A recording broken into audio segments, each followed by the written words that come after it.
अस्तरंगे लज्जा कॉलेज छात्री को लंका केयर असदाचरण अभियोग आसी अभियुक्त गिरफ्त करने दाबी में अस्तरंग थाना घेरी बीजेडी पीड़ित परिवार को न्याय दाबी कर बीजेडी पक्षर अस्तरंग थाना धारणा दी जाएगी। पुरी जिला परिषद उपाध्यक्ष स्वाधीन नायकों नेतृत्व में धारणा देते शताधिक बीजेडी कर्मी।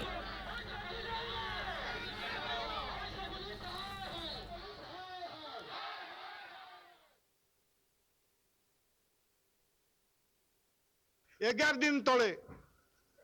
अस्तरंग ब्लॉक नईगुआ पंचायत ओशिया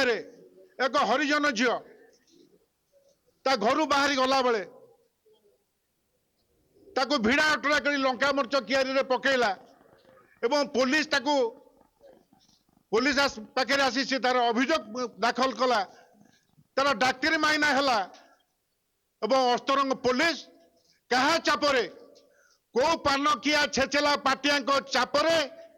धरिकी आनिले अभियुक्त को धरिकी आनिले अभियुक्त को डाक्तरी माइन पठेले एवं एटू छाड़ी अभियुक्त को छाड़देले तार जवाब एसडीपीओ निमापड़ा आईआईसी अस्त्र न देवा पर्यंत आम एठी आज बसी रहिबु।